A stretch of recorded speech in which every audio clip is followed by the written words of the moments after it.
Welcome, everyone. I know this is post-lunch, so if you're still digesting, this will be a good little conversation to get those calories burning. Again, my name is Lauren Postler, and I am a proud advocate for liberty. I work at the intersection of education, entrepreneurship, and economic development. I'm currently working on some fascinating research on the non-cognitive benefits of school choice, if anyone is interested, how that supports mental health for students, character development, and wellness. I also am a tech startup founder myself. We're going to talk to a few up here today. I'm also a proud military family member. I serve as the vice president of the Space Force Association in Texas. So if you're interested in school choice, entrepreneurship, or our newest branch of the armed services, I'd love to talk to you afterwards. Let's hear from this fascinating panel, though. As we shared, the title of our session is "The Marketplace of Ideas is Broken." Who here feels like that? Who feels like the ideas that are currently being shared are not operating in a free market system? Yeah, I see some hands. So we're going to examine today, can tech fix that? Can tech be this great savior that it has been purported to be? Today, we are very proud to be sponsored by Integrally. Integrally is the newest marketplace of ideas, helping people to disagree with integrity. We're thankful to be joined by founder Steve Everest. He would love to talk to you after the event. There's a brochure on your tables if you'd like to learn more. Integrally brings people together for thoughtful debates on our society's most pressing issues, with a focus on understanding different perspectives and agreeing or disagreeing with integrity. Who feels that there's a lack of respect, there is a lack of integrity, and there is a lack of people actually listening to understand versus waiting for their turn to speak? In today's society, there's all the hands. We're going to delve into that today with our great speakers. So today we have with us Adam Coleman. Adam is the author of Black Victim to Black Victor, a passionate op-ed writer, public speaker, and the founder of Wrong Speak Publishing. His writing challenges conventional narratives and dives deep into the societal issues that shape our world, particularly focusing on the complexities of race, culture, and individual responsibility. He is committed to changing the cultural conversation by challenging the status quo, advocating for those who feel voiceless, and providing a platform for honest, uncomfortable conversations. He approaches every issue with humility, integrity, and a dedication to the truth. Thank you, Adam. Thank you. So I'm going to go down the row because they're in order and they are all sharing a mic. So Adam, I'm going to ask you a question and then I'll walk down. I'll introduce Salomé. I will introduce, Andrew, and then we will end with Stacia. But Adam, I just shared a little bit about you. Mm-hmm. And you are working on some absolutely fascinating projects. We've heard about your book. We've heard about your op-eds. And I'm curious, what are some of the biggest obstacles for public figures trying to engage in good faith discourse online? That you're incentivized to not engage in good faith conversations with people. Much of our media, and I'm saying this because I'm part of the media now, much of the media is about grabbing someone's attention and usually in the most irrational manner.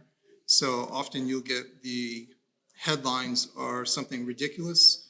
And my rule is, if it sounds ridiculous, it probably is, but you read the article and it's very mundane. And that's because they're trying to grab your attention, whether they piss you off or not, you still clicked on it. And that's how they see things.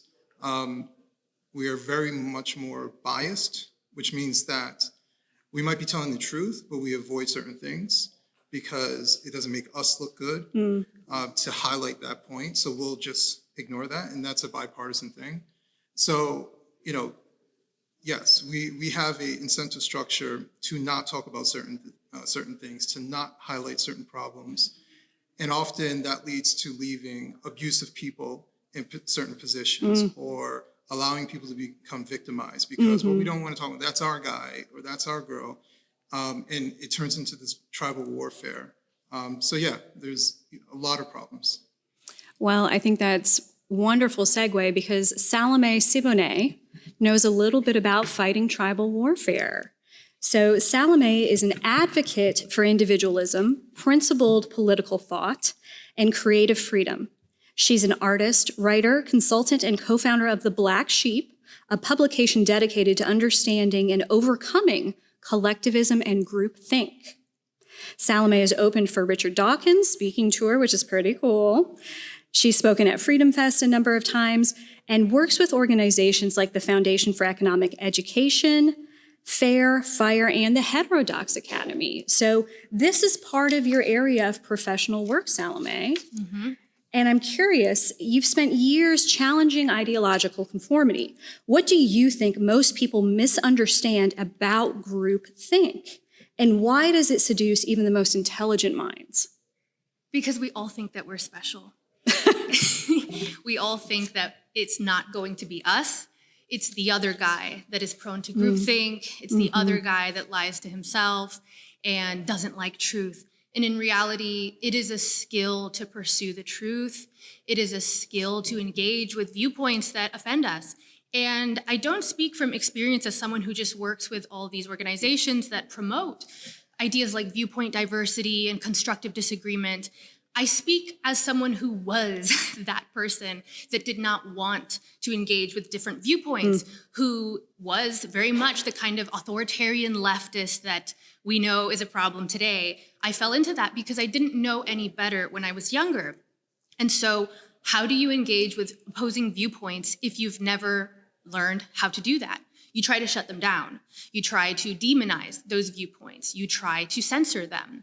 And so when I was younger and didn't have the skills to engage with opposing ideas, didn't have the skills to express my ideas and admit that sometimes I might be wrong. And how do you change your mind when you're wrong? I was surrounded by a peer group that was not interested in the truth, that was interested in purity testing itself. So who is the most orthodox abiding member? Who is the person who is the most overzealous in promoting our orthodoxy? And if you were the group member that said, well, hey, wait a minute, I don't think we should immediately shut down anyone who disagrees with the way that we're going about sharing our utopian ideology, that person became the enemy. So you were incentivized not to question. So I came up out of exactly the kind of cultural milieu that we now see is such a big problem in our society. And it was very much because I thought I was just different. When I tried to censor speech, it was because I was right.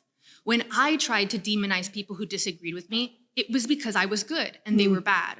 And so I'd say that the real danger with groupthink is that we think that we're the ones who are immune to it. And so we don't take the time to really examine whether we are falling into those tropes of tribalism, of black and white thinking, of ad hominem attacks. We justify our usage of those things and demonize it when other people use it. And so I'd really encourage that more than anything, more than just having the right ideas, is the right way to engage with ideas. And it's a skill. It's something that we all have to practice. And I learned the hard way that that's a skill you have to practice. And so I think that's really what makes the difference with being prone to groupthink, is whether you're actively engaged in the practices that prevent it. I love that. Now, Adam and Salomé, you've helped us to think through the problem. I'm going to start leaning into Andrew and Stacia for is tech part of the solution?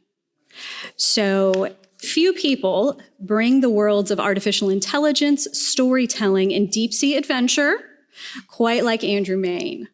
As the founder of Interdimensional, he helps companies deploy AI solutions that shape the future. Before that, he was OpenAI's first prompt engineer, which is a really big deal. Let's just pause on that.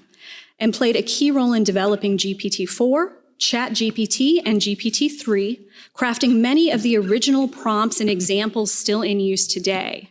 He's also a prolific author. He writes thrillers, which is fascinating, and he had a fascinating experience diving with sharks for the Discovery Channel. So whether he's pioneering AI, crafting gripping thrillers, or exploring the unknown, Andrew thrives where science, technology, and imagination collide. So Andrew, we're going to lean in a little bit on, is tech a solution to part of these divides that we're seeing? And can we fix this marketplace of ideas? So you helped design the way millions of people interact with AI. What's one thing you'd change about how humans currently use AI to argue or debate? Well, I would say that one of the things I'm excited about right now is the way that we're using AI tools, whether it be ChatGPT or Claude from Anthropic, is that the market for those tools, the incentives is basically in selling you a service, right? And part of the problem of online debate, whatever, is because we've had our attention incentivized by social media companies, and what they want to do is to get you more time. Their measure of engagement is how many arguments they can get you into or how they can persuade you. Yes. We're in kind of this kind of early state, which is optimistic, because if I want to have a conversation with ChatGPT doesn't care if I use it or not. You know, if I pay my monthly subscription, then it's fine, it's happy. And a company like OpenAI has been very serious about trying to make sure that it doesn't ideologically try to shift where you want to be. If you want to have a real debate or discussion, you can have that with these tools. So I'm very optimistic that there is a very positive outcome that can happen when you have models that allow you to engage and expose to different points of view. But that can all go in the wrong direction. That can all be all of a sudden subverted because all of a sudden somebody decides, you know what, it's cool, but we really need people to think this way, or we need people to think that way. And so when we have the opportunity to expose ourselves to ideas through a platform that makes it easy to do that, that's great, as long as the platform is increasing the opportunity for exposure and not decreasing it. I love that. I'd say there's a responsibility there on the developers of these platforms and these tools, which leads us to Stacia. So Stacia Wilson is an entrepreneur, digital nomad, and thought leader at the intersection of liberty, technology, and culture. She's one of the original vibe coding tech founders, which is super cool. You'll have to dig into that with her later. She was among the early adopters to use AI for coding without a formal programming background. So she's a champion for decentralized truth-seeking, believing that no authority should dictate what's acceptable to believe, and the best way to counter misinformation is with better information and open debate. So Stacia, we've been talking about the problem with Adam and with Salomé, and then Andrew has started guiding us through the thought process around, can tech be a solution? Part of what we're discussing is sense-making, right? So what exactly is sense-making? How does it differ from learning? And why is this term so important in our current moment? Sure. So sense-making is a relatively new term. It just started showing up in the academic literature and oh no. Test. Oh, good. Sorry, I'm recovering my voice. So sense-making is a relatively new term. It just started showing up in the academic literature in the late 60s. And that makes sense that it's new because it's a new problem. Humans evolved to be able to make sense of their world just through interacting and intuitively. But now we're in a hyper-novel environment where it's super complex and the capacity to deceive is so strong. So sense-making is how we interpret and attach meaning to ambiguous or complex issues. And that's why it's so important right now. I love that. So who here has heard of the term sense-making? It's still fairly new. So I would say part of this conversation is really to help propel understanding about the concepts forward. Because if we're all using the same language to understand the same concepts, that helps to bring people together on the same page. So I hope that throughout this conversation, you're learning, you want to dig deeper, maybe you got some questions. That's the whole point. So Adam, I'd love to bring it back to you. We had a great lunch earlier, and one of the things we discussed was, as a public figure and an advocate, you have certain rules of engagement for online debates, avoiding tribalism, rage baiting, engaging with your potential critics. I'd love for you to share a little bit about those rules of engagement that you have applied, because I think part of this is us understanding our own accountability as well, right? Yeah, absolutely. So my personal rules of engagement is, number one is I don't engage in bad faith conversations with people. I have no desire to be right all the time or to prove myself to people. So I just don't engage in something that is pointless. Because at the end of the day, all that's going to happen is I get upset or moderately upset or prevent me from doing something I really should do. But I think the second biggest thing, and I didn't really bring this up earlier at our lunch, is that when you realize that the online world, especially social media world, is built off of propagandizing you, then you see it differently. So even if it's, Joe Schmo in an anonymous account, he is part of the propagandizing mechanism. And so his goal may be different than your goal. My goal is to express myself. That's basically it. I really don't reply to people. I really don't try to engage in conversations with people. I'd much rather listen and make up my own mind than for people to argue with me so I get convinced otherwise. So that's how I treat the environment. And by doing that, I become less propagandized and constantly questioning, why are they saying that? I think it's important for people to understand human beings don't just do things for zero reason. There's always a reason why someone is doing or saying something. It doesn't mean that it's malicious, but it comes from somewhere. So that's why in the online world, a common thing is projection. They're describing themselves onto me, and I know myself, and I'm not doing that. So clearly, it sounds like you're talking about someone else or probably yourself. So when you start seeing all these different personality types and you start asking your questions like, why are they engaging in this particular way? I'm looking at it from a psychological lens more often than not.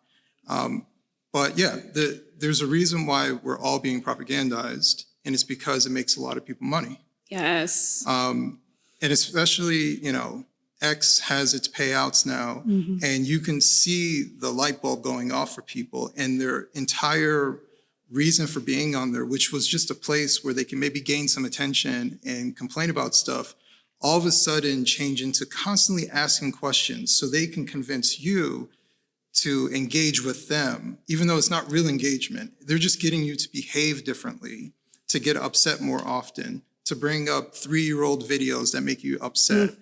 Right? So everyone is out to propagandize other people to make them a more emotional crowd.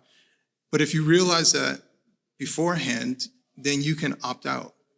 You just don't have to participate in it. You can log off when you realize that much of it is fake. It's not real. So I use it. I use these platforms. I don't let the platforms use me. Yes. And I think that gets to part of the problem as well, understanding the current marketplace of tools available for you to engage in. So who all in here would consider themselves an advocate for our free markets? There we go. We know that one of the most important tenets of that ethos is that you have a choice in where you spend your money. Today, in the attention economy, your attention, your time is your money, making others money as well. So you have a choice in the platforms that you choose to engage on. And I'll say I'm neither a proponent for or against Facebook, X or Twitter, Instagram, LinkedIn, any of those. They're some of the most popular. I'm not here to advocate for or against. My call to each of you is being aware of where you are being monetized and utilizing those tools appropriately. And maybe coming to understand and do your own research on some of the tools that do not monetize you in that way, but offer you the opportunity to explore new ideas or engage with the world or engage in sense making in such a way that you aren't being commoditized. So, thinking through again the problem, delving into tech as a partial solution, we know that personal accountability plays a role in that as well. So Adam shared his personal ethos around rules of engagement. Salomé, I'd love for you to share the role you think intellectual humility plays in truly persuasive discourse, especially in an era dominated by certainty and performance, because this is another side of our accountability, being humble and honest about what we know and don't know. Yeah, well, it's kind of crucial if you actually want to persuade anyone, because nobody wants to be lectured down to. So for me, it's not so much of this virtuous choice that, oh, I'm such a good person, I'm intellectually humble, but rather it would be futile for me to express these ideas that I care so much in a way that would instantly turn people off to them. And if I'm going to spend the time talking about ideas that I care about, why not do it in a way that both improves me, puts forth a practice for me to engage in that makes me better, but rather than assuming that I have some monopoly on a subject or positioning myself as if there could be nothing that I could learn from another person. And then two, that actually makes it more likely that the message I'm sharing will be considered, will be received openly. And so intellectual humility, I think it's this thing that sounds really up in the air and kind of like stuffy, but in a way, it is a crucial ingredient in the work of sharing ideas. It's like trying to ship something without having transportation for it. It's part of the process of sharing ideas in a way that is actually constructive and effective. And what I would just add to that at the end is that I think that everything we do either moves us closer to an ideal version of ourselves or further away from that. And what I've found personally is that there are so many incentives to be arrogant, certain of our ideas, forceful in presenting them, hostile and condescending to people that contradict those ideas or hold different ideas. And I get it. Like, the bad ideas are so bad that it's really hard to take that position of intellectual humility and say, maybe I have something to learn from this idiot here. But really, it's for us. It's actually something that makes us better as we practice that openness to the fact that, well, maybe I can just learn how you've come to adopt that idea, even if it's such a bad idea. So really it is, it sounds like a pie in the sky thing, but I have found that it's incredibly crucial for me to live a life that I don't feel bad about when I'm engaging with ideas that I dislike. I like that. And I'd say in the thread of personal accountability and responsibility in how we engage, you know, Andrew, you wear a lot of hats, and I love that there's a continuous thread of narrative and storytelling through your work, which is fascinating. So as both a thriller author and a prompt engineer, you're using lots of words intentionally. So you know how narratives shape perception. How do you see storytelling being used, intentionally or not, in online discourse to win arguments rather than seek truth? Stories are the way we communicate information, the most effective way. Humans are pattern seekers. We like patterns. And a story is a self-replicating pattern. If I know the beginning, middle, and end, it's easy for me to sort of communicate the context to you. You know, one of the things I realized was, as a book author, you could read a great book, but the only way you would get other people to read it is if you could communicate what it was about in a concise way, which means a lot of great ideas sometimes sit there because they're not easily reducible. Harry Potter's great book, fun book. Part of the reason the book did so well was if I asked, you know, somebody here to go, what's it about? I'll get a couple different descriptions, but they'll all be good. Oh, what if you were a little boy that found out you had magical powers? What if you could go away to this amazing place and learn magic? What if you could do this? More complex ideas are often hard. And that's one of the things that we've been dealing with in markets and other things like this, is sometimes the ideas we have to say are so basic that people go, no, it can't be that, or they're really complex. I think that we have to find narratives that are truthful. And that's the challenge, is that we can find things that are convenient, that make us happy. And I think that social media is flush with all kinds of stories that we find are fake And I think often I found myself repeating narratives and stuff that I thought, oh, this really bolsters my position. I found out like, no, the facts were wrong or whatever. And I have to sometimes say, you know what, maybe I have fewer narratives I get to use, because if I'm saying that it's okay to lie or I'm okay to stretch, Yes. then I'm giving them the authority to do that. And they're going to use stories that manipulate and play to emotions and aren't factually based. So I'd say that maybe more truthful stories, but fewer of them is probably the most effective way to communicate.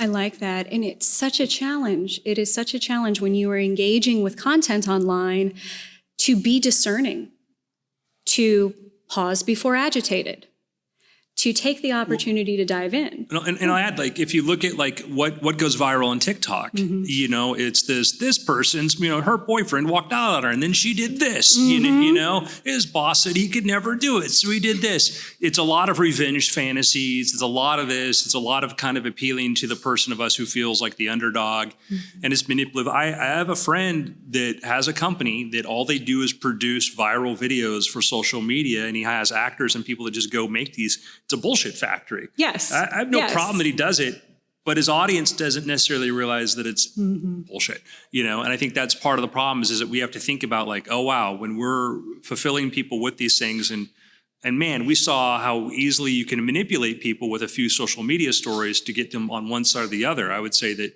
you know, I would say the conservatives are very good at memeing. I would say the left is very good at using the other mechanisms of, you know, culture to tell these longer narratives that sometimes, to me, probably don't adhere to the truth as much as we think they should.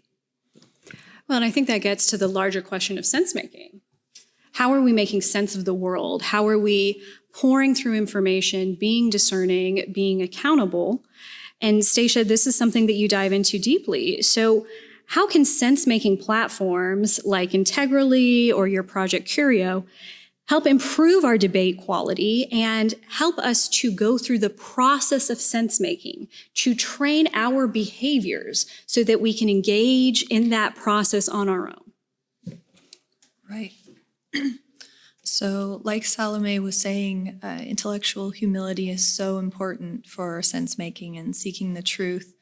But it's tough that when you practice intellectual humility, often you lose debates.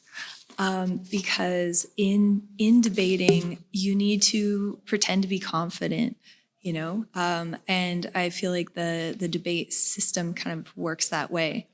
And so platforms like Qrio or Integrally, so in Integrally's case, you're rating it as whether the argument has integrity or not, as well as whether you agree with it or it's truthful or not.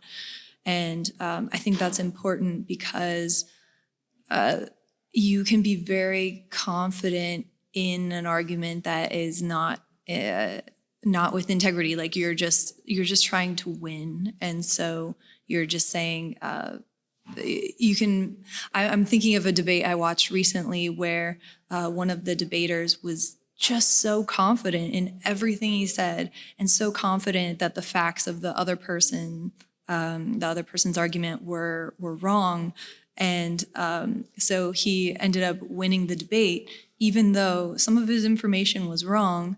The other person was just being more realistic in what he knew and what he didn't know, you know. And so I think it's important to teach people to reward that practice of acknowledging what you don't know. And sense making is really a practice of probability because you're never sure about a narrative, right? Like you might be sure about a certain fact, but the narrative is so complex. And so we're sense making about these narratives, and you can think of it as how certain are you? And so I think platforms that help train people to think of their sense making and their worldview as a matter of probabilities and get comfortable holding some uncertainty is really important. And then What is sense making? Can you give an example of this? Do you know? yeah, sure. So There are kind of two ways you can think about it. So one is that it's something everyone's doing all the time, right? That we're taking in information and we're forming a worldview with that information. Another way to think about it, which is more how I use it, is that it's a skill. And so it's learning things like Bayesian reasoning, or learning to do fact checking, or learning to use the Socratic method to ask yourself questions to get deeper into your premises. And so... Can I ask this question? How is this different than critical thinking? Because that's where I'm confused. Sense making is... critical thinking is part of sense making. So you want to use critical thinking in your sense making, Right. but sense making is forming your worldview. It's a different concept. So not just, sorry, Stacia, but I'd say sense making, if you think of an umbrella, sense making is taking in external output and data and also matching it against your internal set of values, your internal beliefs, your cultural experiences, your experiences in the lived world. Right, Stacia? And then utilizing critical thinking when So you it's come the up. goal. The goal is the sense making. That was The what I was goal trying is to be make the clear. sense, Okay, 'cause right? we're confusing the tool for the goal, so I was trying to... No, that's valid. Stacia, would you speak to that more?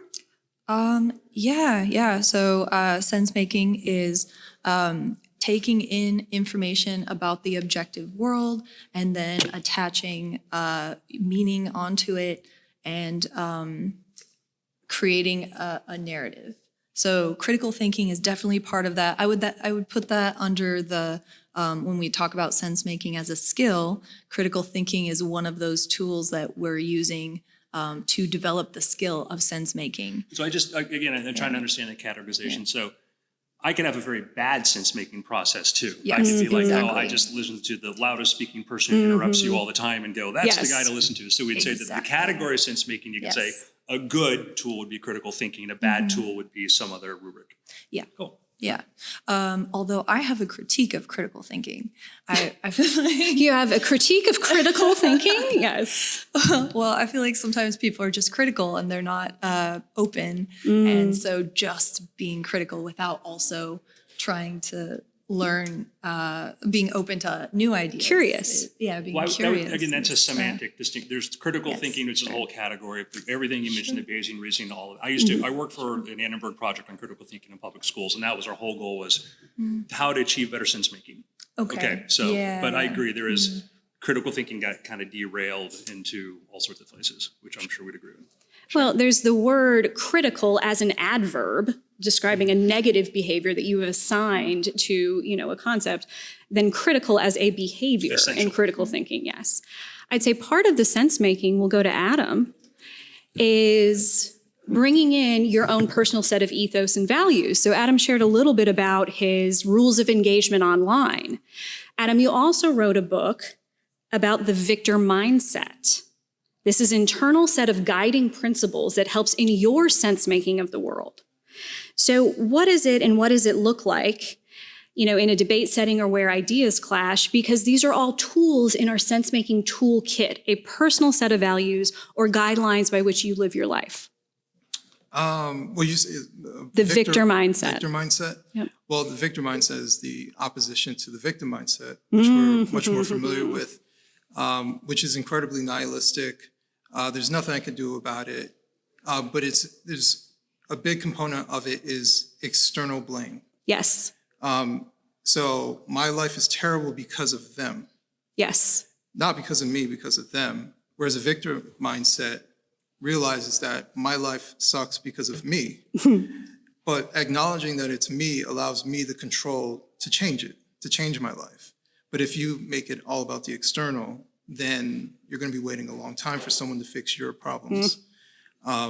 So with the victor mindset, and I talk about it because for much of my life, I had aspects of the victim mindset.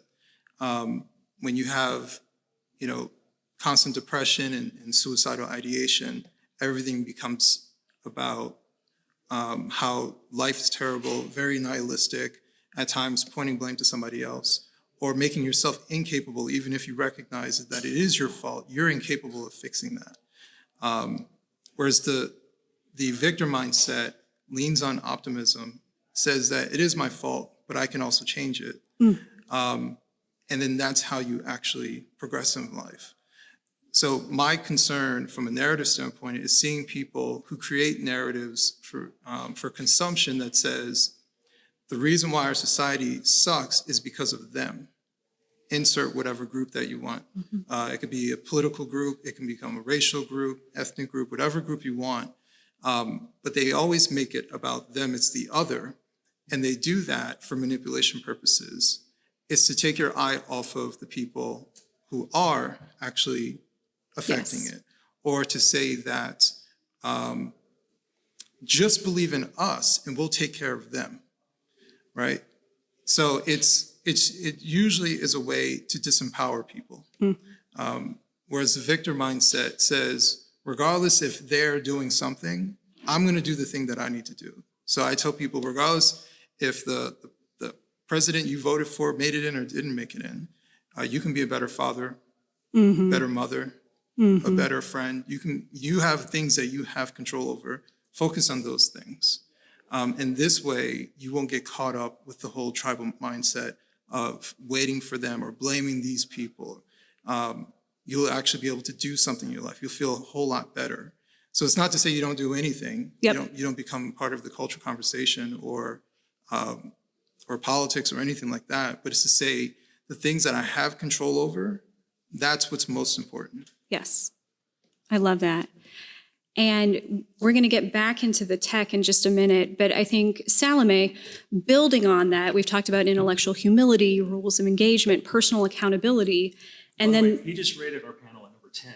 Oh, wonderful. We're a 10. So... Okay, so, Salomé, I'll wrap up with you. Sure. I mean, obviously, this conversation could go on very long, and we invite everyone to join the Integrally team at booth 516 in the exhibitor hall, if you want to chat with any of us. But Salomé, in an outrage-driven economy, integrity can feel unrewarded. What gives you the courage or stubbornness to stick to it anyways? And I want to end it on where and how can people utilize, again, online tools to help them as well? Right. Well, yeah, we're really rewarded to not have integrity and to fuel that outrage machine and to kind of like fall to the lowest common denominator. And I've personally experienced that. Like, I will divulge some embarrassing information about myself, which is that at a certain point, I got really bad with my social media usage. And I found myself like just fighting with random people, just like spending an hour on my phone, arguing with nobody in this like really hostile, totally unproductive way. And I had this like experience of looking at myself, right? And thinking, what am I doing? What is this technology doing to me? How is it pulling me into this behavior that is so unrewarding, is so destructive for me? And then when I'm done with this useless argument, I walk away feeling like a worse version of myself and like I've contributed something worse to the world. How? How am I in this right now? Me, special me, who would never be like these people that are fighting online, is doing exactly that. And so I took a break from it, which I think is the really obvious thing to do when you get to that point, is you just step away and get distance from it. Because what happens is you get looped into these patterns of behavior, and that which you do is more likely to be done by you in the future. And so I stepped away from it, and I really thought about it more and just thought, I have these invitations that appear to me constantly on social media, but in the world at large, which is, do I want to be a movement, a push in a better direction? Or do I want to descend with the things around me that are inviting me to descend to this lower version of myself, to this lower way of being? And so I actually flipped the whole thing. I decided I'm going to let these invitations to be terrible, to insult people, to engage in these totally useless, destructive arguments, to dehumanize people, to simplify their arguments to the point of being like not their argument, but just a straw man version of it. I'm going to let all of these invitations to do the worst thing be the reminder to do the better thing. So when someone invites me into that, I choose to do the opposite. I'm going to respond to you with humanity. I'm going to try to understand you and be open to you and be respectful. And if I can't do it, I'm not going to respond. I'm just not going to respond. And I have found that it's actually the exact opposite of what I was doing before, which was fighting with everybody and feeling like a worse version of myself. I found that I felt like a better version of myself. This tool that was making me worse suddenly allowed me to become better because it became something I could practice doing something better with. So that would be my my guidance on that as someone who is very online is you get to choose what these tools will do to you. And they will do something to you if you use them one way or another. And so you can let the bad thing be the reminder to do the good thing very often. I love that. So Andrew, we've got 5 minutes left. I'd love, your top level thought on, should we be hopeful that AI can help us in learning new behaviors and in engaging in such a way that is productive and helps lead humanity to a higher ground, as Salomé said, which we know takes behavioral choices on our part. Broadly speaking, and then we can get into details if anyone wants to talk later, are you optimistic about the role of AI? It's a tool, and like any tool, it has a capacity for good or for bad. I'd say what's exciting about the capacity for good is I can, you have these new models, these reasoning models, which are incredibly capable and you can have deep conversations with. I can go have a conversation with ChatGPT about any topic I want to, explore whatever issues I want. It's private, it's by myself. Nobody's trying to shape it or put it into a direction. And then I can come to some sort of conclusion. And I know a lot of people are doing that now. They're able to engage in debate, have discussions in a very safe place to do that, then go out into the world and have talk conversation. So I'd say there's an opportunity where it can be good. The challenge of social media was always somebody else got to be the moderator. Somebody else got to control the conversation. Somebody got to weigh things down. And you could be punished for being right. You could be punished for having integrity. You could be punished for doing the things that you're supposed to be saying. If we shift to a point where we think about, the being able to write, being able to express yourself, this is a thing that's a very old idea. It's how our founding fathers were able to structure their ideas, was writing about them. I think if we have really good solo space tools that allow us to construct our arguments and think about it, it can be a great thing. I love that. And I think strong opportunity for us to acknowledge that there are new tools coming out every day, tools like Integrally, tools like Stacia's project Qrio. We are going to wrap up, but I have time for one quick question in case anyone has a question that they'd like to engage this panel on. You all are now experts in sense making. That is phenomenal. I am so excited we did our job. Thank you all for being here. I encourage you to stay after, chat with the panelists, chat with Steve about Integrally. You have a brochure on your tables. And then join us at booth 516. Let's give a big round of applause to our panelists.